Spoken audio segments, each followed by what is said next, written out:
How's it going, everyone? I'm Dylan. This is my cousin Carlo. This is All You Can Board, and today we're doing another installment of a video we did back in December, which is looking at different price points. We've changed them up a little bit for this video, and games that we want to buy at all these price points, the ones that are either currently in our wish list or currently in shopping carts, and we're looking at getting over the next few months when they become available. Hopefully they are available as the time we're making this video. So this time we're doing 20, 40, 60, 80, and 100. Each of those categories will be, that's the max that you can list the game at. So for instance, at 100, it could be between 80 and $100, and 80 will be at $60 to $80 essentially. I think last time we did like 15, 30 something. We just kept it easier in increments of $20.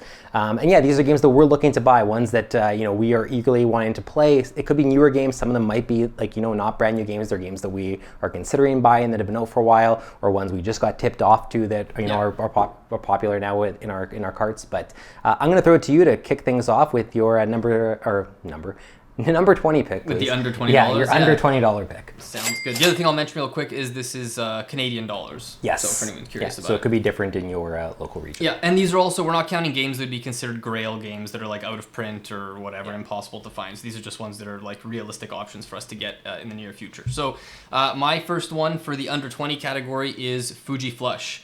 So this is a card game by Freedom and Freeze, who's also designed Power Grid. I don't know a whole lot about like the specific rules of the game, but it's basically a card game where I think it plays 4 to 8 players, and you're trying to, everyone starts with I think it's 6 cards in your hand, and the idea is you're trying to be the first one to get rid of all the cards in your hand. And so you basically and there's just cards with numbers from I think 2 to 20, and you just play a card, and then it goes to the next player on their left, and they play a card. But the whole thing is you're always trying to play a higher number than the person who went before you. So if you played like a 2 and then I go and play a 4 or whatever, then you're going to have to discard your 2 and you're going to have to draw extra cards to your hand. So you're going to keep refilling your hand as you get left out as the lower number. But like, let's say you play a 2 and then on my turn I play a 2 right after you. Those 2s are going to combine if we played the same number, and now the next player has to beat a 4. So you can try and piggyback off of other people. So the rules seem really simple, and it's like a very low, again, it's under $20. But the fact that it has that 4 to 8 player count, it sounds like it has like just simple rules, can play at high player counts, but very interactive. There's a lot of like, I think there's only 2 actual like mechanisms listed under it on the Board Game Geek page, and one of them actually says "take that" as a mechanism, which is obviously like in these short little like interactive card games, I always like when they have a bit of that. So I've just heard great things about it from Board Game Barrage, and also our friends Jeff and Jamie over at Foster the Meeple really like it. It's one I've been wanting to play for a while. I think it's currently out of stock at most places, but it's one I'll definitely be picking up at some point. Yeah, it's Fuji Flush. I've heard this one talked about a lot as well. I think on Board Game Barrage, a couple other places. It's definitely one same thing I want to try, because I know, and like you said, the ones that incorporate large player counts like that, but those are games that I think most collections need to have at least a couple of, because then when you have a bunch of game players coming over and you end up with a large number of players, you're not scratching your head going, well, I guess we can do a 6-player Keyflower. Right, exactly, yeah. And with just like the last couple of years of pandemic, like these are the types of games I'm most itching to play. Like obviously we went out recently, we played like Modern Art and these interactive auction games. Like that's kind of what I'm missing, is like the trash talking, the kind of like raucous, stuff around the table. So yeah.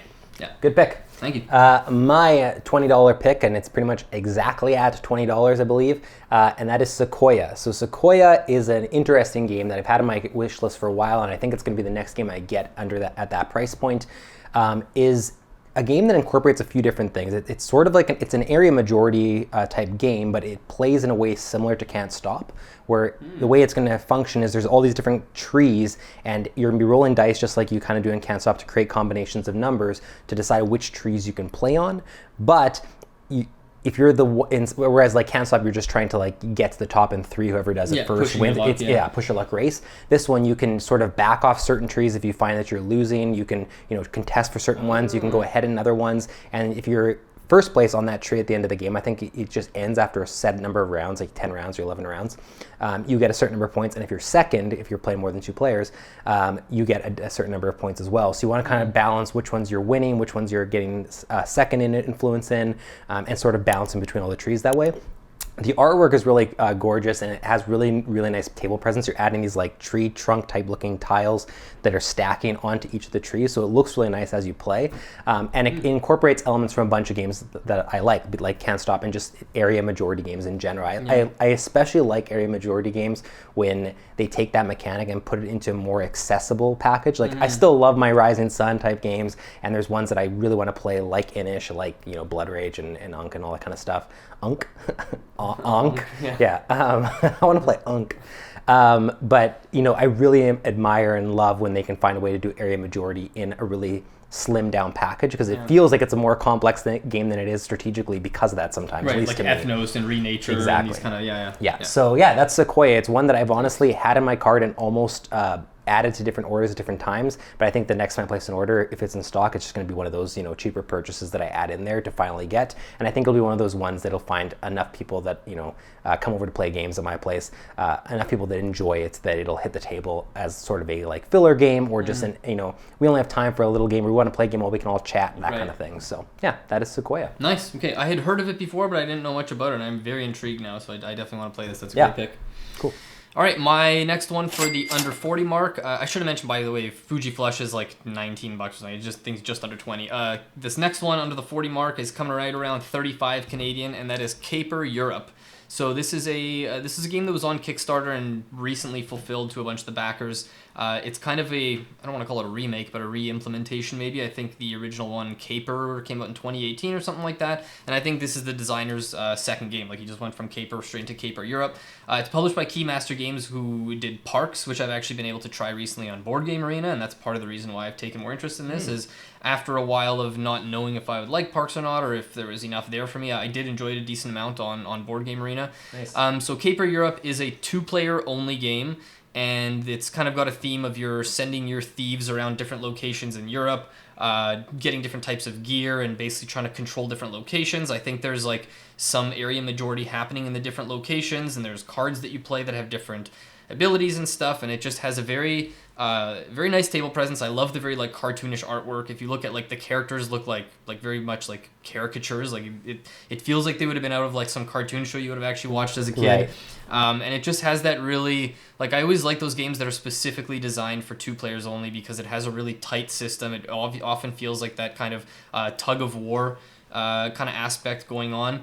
I don't know a whole lot more about the actual specific rules of the game, but everything I've been hearing about the game sounds fantastic. It's one that I was very close to backing myself when it was on Kickstarter, and I think at the time I just thought, the shipping cost was too high to justify, but it's in an online cart of mine right now, actually, and who knows, I might even place the order tonight when I go home, so this could be one that we're talking about on the channel. If this video gets 100 likes, Carlo's going to place the order tonight. Well, like last time we did this price points video, I think a couple of mine, like Land vs. Sea and That Time You Killed Me, I think I ordered like after we shot the video. I think I went home and was like, I'll order these already. Hey, I got you that time. You paid for it, but I found, Oh, yes. No, it wasn't. Okay, it was a different one then. It was a different one. Yeah, sorry. Credit to Dylan. I have you to thank. I went all the way to the board game store in the middle of the winter here, and I picked it up for Carlo. Walked all the way over to my place. No. So, yeah, that is Caper Europe. Nice.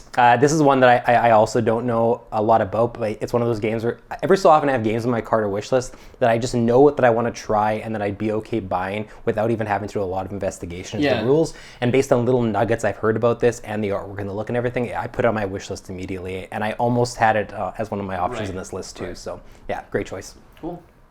So my number 40 pick, and it comes in I think at $30, so it's a little bit lower than 40, but is called Paper Dungeons. And this one I might have already bought if I didn't get bamboozled by the site that I was using, where it said it was in stock and the name was long and I didn't see the full name, so I put it in the cart only to realize at checkout that it had pre-order at the end of it. Because it's out, but sometimes retailers will pre-order if they're waiting for the next shipment or whatever the case may be.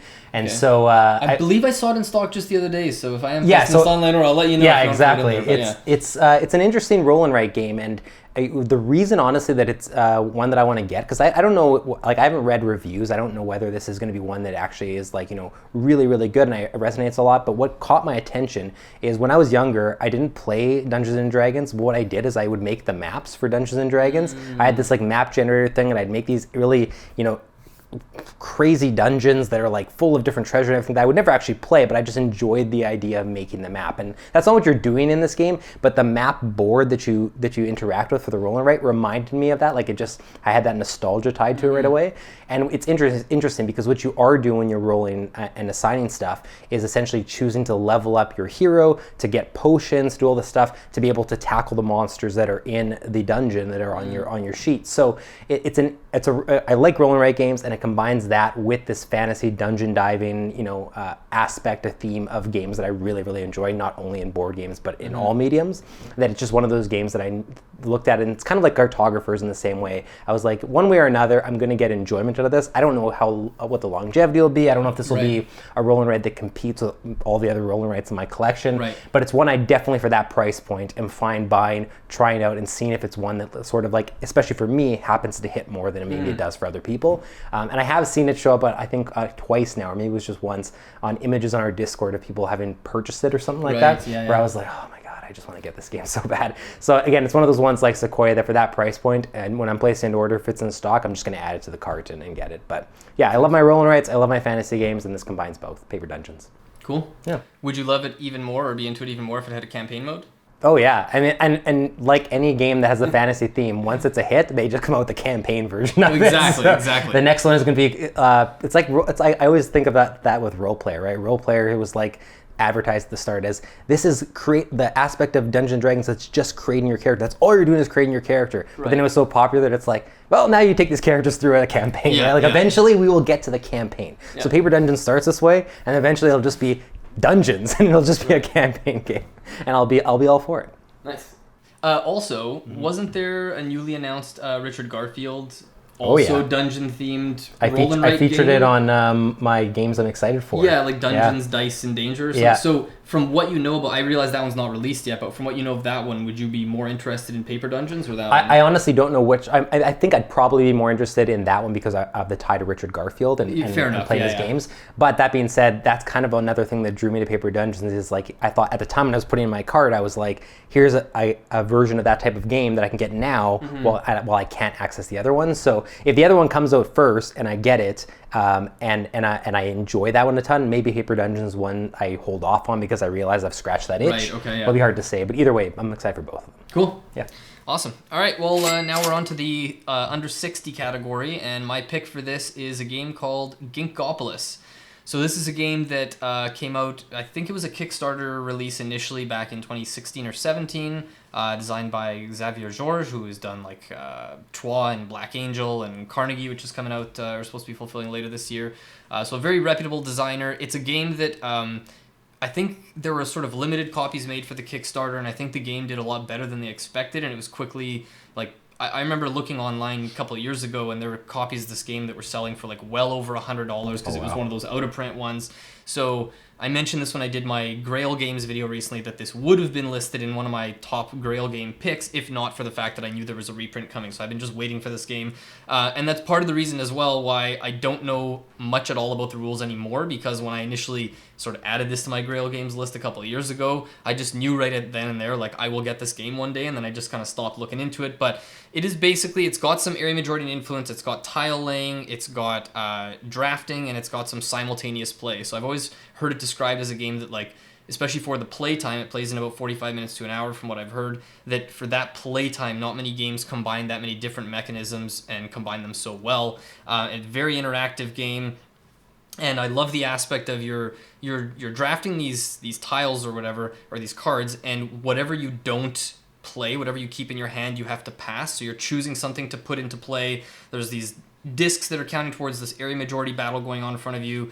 Even just like the artwork, the presentation, the way the game looks is really, really appealing on the table, and just it seems like everyone who has played it and talks about it just raves about this game, but a lot of people have missed out on it, again, just because there are limited copies out there. But it just came back into stock. The reprint just became available. I almost placed an order for this last night, so it's probably going to be something If this video imminently, exactly.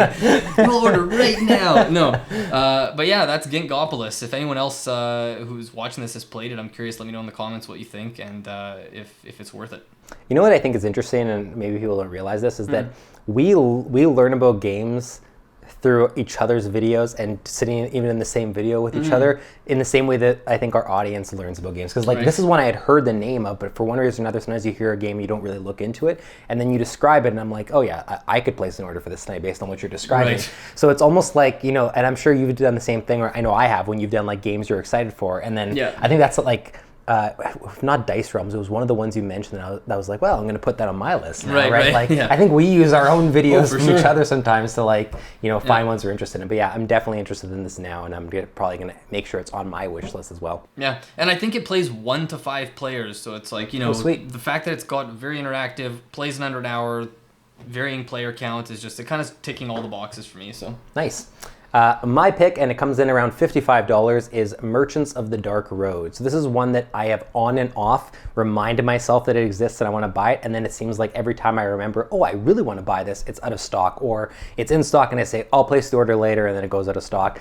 This is a really interesting game, and honestly, I should have been on my radar a lot sooner because it incorporates a lot of things and mechanics that I love in board games, and in a style I love too. So all the players are merchants in this game, surprise, and there's a rondel kind of aspect to the board. So all these different spaces on the board have this rondel thing that you're kind of moving around a road, and every time you go into a road, it's going to have a split in it that you can go to one of 2 actions that are on that spot. The actions that you're taking, you're actually using dice that are on your personal wagon board, and you have to, it's interesting, you have this row of like 4 dice, and then you have these empty spots above. You have to slide on you die underneath one of the previous dice, and whatever action it slides over top of, that's the action you're allowed to take on your turn, and then it slides into one of the available spots on the top of your board, and that's what you're placing on one of the action spots that you're that is available to you. It's a really interesting mechanic. The number on the die matters for your board, but doesn't matter for the game board, so that's kind of neat. And what you're doing is essentially collecting different types of goods. There's like armor, and there's, you know, potions and things like that, fitting them into your little, I was almost gonna say polyomino, with all the tiles are like square and rectangle, but you're fitting them onto your little like merchant wagon board. And then you're taking those and selling those items to different traveling adventurers at one of the spots. You're taking them and grabbing tiles that say you have to bring 2 potions and a piece of armor to this village, and you go to the village aspect, and you can travel to different villages and deliver these things that you've bought for a profit. There's a board in the top left, or a rondel, separate rondel, in the top left corner of the board that has the values of each of the things you're selling, and it spins whenever someone goes to, so it changes the values of everything. That's and cool. There's just a whole bunch of really cool stuff going on. There's elements of like small elements of Glass Road in there that it reminds me of. There's the like, not really worker placement, sort of the worker placement in the same way that like Teotihuacan is like not worker placement, you're just moving like the dice in a rondel. So there's just so much cool stuff going on. The theme is great, the artwork is amazing, and it has enough things going for it that every time I look at it and really dive into it, I think, how do I not own this game already, given the type of games I like? So this is one that I think when next time I'm doing like sort of a bigger game order, this is going to be sort of one of the tentpole games I put in that shopping cart, because I know I'm going to enjoy it, and it'll just be a matter of, you know, finding people to, you know, take it in with me when I do get it. Nice. Yeah, I think this was another one that sort of the Kickstarter got funded or released, and it got a bunch of buzz, and then I think there were no other copies available, and then I didn't hear anything for a while until it kind of started going back in stock recently. So yeah, definitely one I want to check out as well. Yeah, it looks really cool. Cool. All right. Now on to the under 80, I guess, category. And for this one, I'm picking a game called, and this was right around the, I think, 65, 70-ish range, Sidereal Confluence, which used to go by Sidereal Confluence, trading and negotiation in the Elysian Quadrant. Way better name. It seems like they've removed the trading in the Elysian, or negotiations from the Elysian Quadrant. Perhaps it's been set somewhere else. No, they just changed it to be remastered edition now. But anyway, this is a game designed by Tausetti Dykman. I've never played any of his games before. But this is, I remember listening to a podcast interview on the Spacecast podcast a while ago where he interviewed the designer about this, and it was really interesting. If this game sounds interesting to you at all, I highly recommend you go listen to the interview where he talks about the whole design process, how many years it took, and getting his friends to play test this game that used to be like 8 hours to play at the start and all this. So the basic idea is it's a trading and negotiation game, obviously, purely negotiation. 4 to 9 players. I don't know any other game that has a player count of 4 to 9. Okay, there's wildly asymmetric alien factions. They all have these crazy names that are like impossible to pronounce, and you have these wild powers. But the game itself sounds reasonably basic. Like you're just basically like trading like cubes that represent different resources with other players.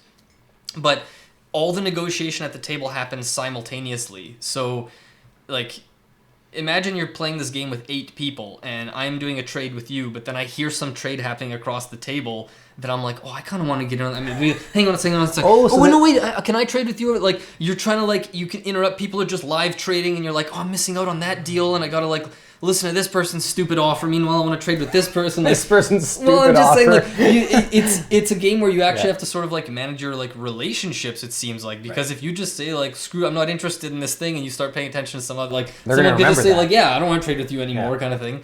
And it goes in these rounds. And anyways, I won't get too much more into the rules, but it just sounds really interesting. We don't play a ton of negotiation games. My favorite one that I've played is Bonanza. I've always heard about things like Chinatown, sort of moved on from Catan many years ago. But I've always been looking for the next kind of like almost pure negotiation game where the negotiations are going to be the focus of it. And the fact that it's high player count, it's a game I considered getting a long time ago, but because of the pandemic, and even now, right, like, pandemic's not over, and it's like I don't want to play it with the minimum player count of 4. This is a game you want to play 9. on the high. Yeah, well, at least 6, at least 6 or 7 players. And it sounds like it's gonna take like multiple hours to play. Like I don't know when I'll actually get this to the table, but it's a game that like I need to play. No one I know has the game, so I'm probably gonna end up buying it at some point. That's Sidereal Confluence. That sounds awesome. And again, like you said, we don't play a lot of negotiation games, and I do like making some negotiation sometimes. And you're right, when we're going to do it, I'd rather it just be like a pure negotiation game and really like go all in on that aspect, because that's the aspect we don't play a lot of. That's what I want to spend my time on if I'm going to play a game with it, right? Exactly. Cool, good pick. Thank you. My pick for 80 and under comes in around $70, and that is Arc Nova. And honestly, I'm not going to even spend too much time talking about this, because one of the main reasons it's on here, pretty much the main reason, is the hype. I've heard so much about this game, and I'm not one to just hear a lot of good things and say, oh, it must be good. But because of how much good stuff I'm hearing, and because of when I've looked into it, there's elements of it that I see from like Terraforming Mars and some other games that I've played as well, that I say, yeah, I'd be surprised if I hated the game, and I'd be surprised, honestly, if I didn't like it on some level. So I'm really interested to play it, and I think I'm almost playing a separate game right now, which is can Dylann play Arc Nova before it hits the top 10 on Board Game Geek? I was going to say it's racing through there. Yeah, I was going to say like a week or two ago it was like not even in the top 100, and it's like in the 60s now. Yeah, crazy. Yeah. It's going to get there eventually. I just hope I can play it before then, because then I can say I played it before it was cool. Right. But yeah. No, it was already cool. Yeah. So I'm not going to say a whole lot more about it. I feel like everyone's heard a lot about it, and there's probably other videos that you can go take a look at that'll give you a really big deep dive into them. And honestly, besides base level, I haven't gone and spent a whole lot of time diving into it, because this is one of those games I want to actually have in my hand and take time looking through the rulebook and experience that all for the first time with it physically in my hands, not try to decipher a PDF right now. But either way, so much of it looks really good. It's another big box experience that I don't buy as many, or I haven't bought as many recently. Like in the same way we just got Bitoku, they take a little longer to get to the table. This is one that I think when I get it, it's going to be one that we're all eager to try out and see what all the fuss is about. Yeah, it's a bit of an odd one, because I hear it talked about and people say, like, even people who tend to prefer very like interactive games are like, oh no, it's really long and there's not much interaction. It's mostly multiplayer solitaire, building your own zoo, and yet I absolutely love it, is what everyone seems to say. It's like, even though there's these things I don't normally like in games, this is amazing. Yeah, which means that solo might be great. Designer, like they have a game already in the 60s, like it's crazy. I don't know. Yeah, we should do a video one time about like our favorite first-time designers games, because there's a bunch. Yeah. Like, wasn't Randy Flynn a first-time designer with Cascadia as well? Yeah, there's a bunch that I could name. Like what's his name, Peter McPherson with Tiny Towns. Like, and some of these are fantastic games. Dennis K. Chan, Beyond the Sun. We've talked about a bunch of these on the channel, but that'd be cool. Yeah, that is Arc Nova. Cool. All right, and last on my list for the under 100 slot. This is one that some places it's over 100. I did find it at a couple places just under the $100 mark. And this is Gaia Project. So this is one that I thought about putting in the last video we did for price points, and at the time I didn't, because I was like, oh, well, it's on Board Game Arena. Maybe I'll try it on there first, and then I'll decide if I want to buy it. But still haven't tried it on Board Game Arena. I don't know when that's going to happen, and realistically, if I had $100 and was going to buy one game right now, it is probably still the one I would get. So it only seems fair. This is basically a re-implementation of Terra Mystica with a sort of sci-fi like space theme.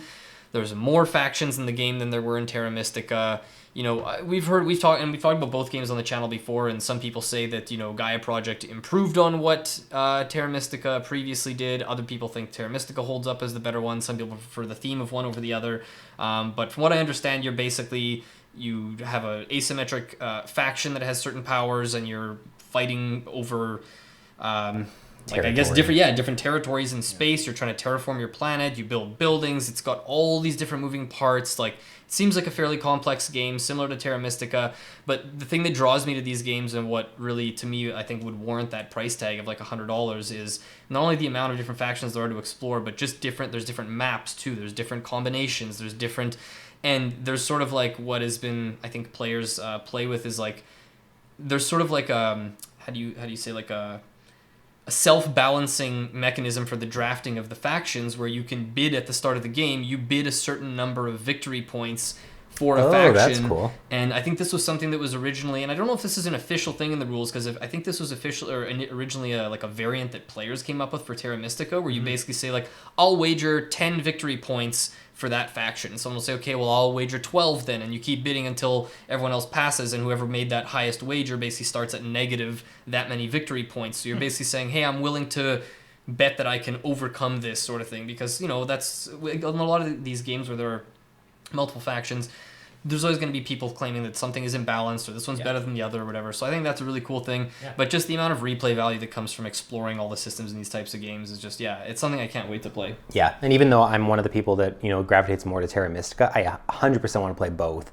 even just to be able to compare them and see which one does the systems better. Mm-hmm. They just announced Terra Mystica Big Box, and I thought it was the Age of Innovation announcement that I was waiting to hear. Yeah. But the Big Box is enticing now too. It makes me want to buy that. But yeah, Gaia Project is one that, again, I've also thought about playing on Board Game Arena, but there's something about those bigger titles, because Terra Mystica is on there too, that I want to experience when I first play them with the physical version. There's certain ones that once you get a certain complexity to game, for me personally, I just want to play with the physical components, be able to look over a player aid in my hand, refer to the rule book, rather than try to figure it out all digitally, and then play them digitally. So Gaia Project is one I'd love to actually handle the components and play it with it set up on the table. I hear you. I would love to as well, but I just I've been saying that for years, and I still haven't played Gaia Project Terra Mystica. So I think one of these days I'm just going to play them on Board Game Arena. That's fair. I mean, unless suddenly you buy Terra Mystica, then I'll hold off to play your copy. Yeah, for sure. Good pick. Cool. What you got for us? So my last one, and it clocks in. I thought I was going to be cheating with this pick. I messaged Carlo saying, I think I'm coming in at 102, and then you saved me and said you found it at 98. Yeah. And that is Clank Legacy. So Clank Legacy is not brand new or anything. I think it came out in 2019, but it's one that I put off because of playing other Legacy games. I think at the time we were finishing up Gloomhaven, or still playing Gloomhaven, and there was other Legacy games I had ordered. Frosthaven had already been talked about, or was being talked about when I was at another point when I was considering it. And so it became a game that just sort of got bumped down the list of these campaign Legacy games. And yet I keep hearing about it, and also realizing how much it's climbing on the Board Game Geek rankings, which again isn't the be all end all, but it does say something about the general appeal of it. And I think it's listed like number 40 or 50 or something. Oh wow! It's super high up. It's definitely the top 100. So I thought it was that high as well. But it speaks well to it too, because not other than obviously Pandemic Legacy and Gloomhaven, but there's a lot of campaign games or Legacy games that don't make it into there. Yeah. So for a fairly new game to be that high already. Yeah, and I love Clank, and the fact that it's a Legacy version of Clank I think fits really well. I'm interested to see how they handle that, what they change from game to game. And it's one of those games where I just can't look into it because I don't want anything spoiled for me. For sure. So I don't want to know what rules they change or what's different about it. I just know that I like the Clank format. I love Legacy games. So combine those two together, it should be a match made in heaven, where if I play this game and play the entirety of it, it should end up on one of my top games of all time, you would think. And maybe I'll be disappointed by it, who knows. But it's one that I definitely want to play. And I think what I am going to do is just get this and not commit for this one to being I'm going to get a group of 4 players that meets every so often. I think I'm just going to play this with one other person and just have it be an experience that I can then get to the table more often and play through, just so I can, because otherwise I have too many Legacy games coming that if I schedule it literally, I'd have to quit my job, and I'd have Mondays Frosthaven, Tuesdays Oathsworn, the Wednesday Sleeping Gods, Thursday, there's no way I could pull this off. So I think that's the way I'm going to do it, and I think I finally need to get to the table, because it came up in our Discord too, and right away people were telling me I need to play this game. So I think it's going to be the next big game I order when I'm looking for a huge purchase, when I'm ready to take on a new campaign game. Cool. 2 things. First off, I'd be interested to see what kind of story, because a lot of legacy games, like not every single one, like obviously My City didn't have a ton of story, but like I'm curious to see if they bring in a lot of story to this. I don't know if you know if there is or not. It's Clank Legacy Acquisitions Incorporated, Yeah. and I think that's tied to an existing property. I didn't realize that until recently, but I think it's something to do with Penny Arcade or something, where they actually collaborated with their characters into it or something. I'm probably butchering that, but I remember looking into it one time being like, I have no idea what this is, but I didn't realize that connection was there. So I'm sure there is a story. I'd imagine it's probably secondary, whereas Sleeping Gods, for instance, it's like at the forefront, right? Right. That'd be my guess, but I'm not 100% sure. The other thing I want to ask you is, have we seen a deck builder legacy game yet? Am I forgetting any? And the other, like, on that note, do you know, is that like part of it where you build your deck and then like is that part of the legacy component where like you put it away and your deck is constantly evolving through the campaign, so and you just like carry the same deck over from the end of one like session to the next? Because that'd be something we haven't seen yet, I think. So I can't think of any at the top of my head. It's possible they exist. I don't know how Clank Legacy does it, but I would be disappointed if one of the things that doesn't carry over to each game is the cards you start with. I don't need to take my entire deck, but it would be neat if like at the start of the game you start with these 10 cards in your deck, but as you do certain things in the game, it's like now you start with these 10 cards and you've upgraded a couple of them, or you start with these 12 cards because you've added a couple to your starting cards. That to me would be a missed opportunity if that's not in there, because as a deck builder legacy, if I always start with the exact same cards, I get that from maybe a balance perspective, or not being overpowered, but that would be disappointing to me personally. Yeah, that's fair. But it's true. I never thought of that. Like I'm sure one exists because we don't keep tabs on every game that's out there. But a deck builder legacy is not something that I can think of, and yet that seems like something that should exist. Yeah, exactly, right. Because the idea of like building and building and building on your deck more and more long term. Yeah. Like, it sounds like it's something that should have been done before, but yeah, good call. That's Clank Legacy. All right. So yeah, those are our games. We're curious to hear what you have to say. So let us know which games at these price points, and you don't have to stick with Canadian dollars or do if you're converting. If you're in funds Australia, do it in Canadian dollars in the description, please and thank you. But yeah, let us know what games you would pick. Or what do you think about the picks we've made? You also feel free to head on over to our Discord channel. There's a link in the description below. We have a very active community of about 300 members who would love to chat about this stuff with you. Otherwise, that's it. That's all we've got for today. Thanks so much for watching as always, and we'll see you next time.